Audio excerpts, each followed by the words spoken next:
唔同嘅病人都有唔同嘅需要，我哋做嘅嘢就係幫助患者重拾幸福。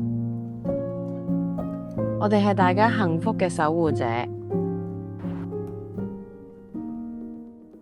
冇晒牙齒嗰啲公公婆婆咧，就可能嚟揾我睇牙嗰陣時咧，可能會喺個袋嗰度攞咗10副8副假牙出嚟話：醫生你睇下，我做咗10副啦，你今次睇你㗎啦，你得唔得就睇你㗎啦。其實做呢啲一隻牙都冇嗰啲假牙咧，我哋叫吸附性嘅假牙，其實咧係好考究醫生嗰個技術㗎。我會令到個婆婆當日嚟，我就希望佢當日有牙帶翻去，跟住可以食蘋果啊，可以食蔗啊。可以食排骨啦，咁呢樣係我哋嘅追求嚟㗎。咁我覺得公公婆婆都係追求咁樣。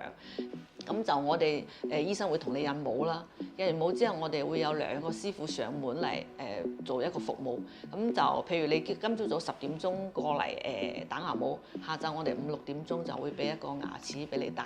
咁點解會有呢個做法咧？係因為你如果喺外地或者香港過嚟深圳咧，你要來訪幾次嚟進行試打牙模啦、試戴啦，跟住再戴正式牙啦。戴完正式牙之後，你仲要調教啦。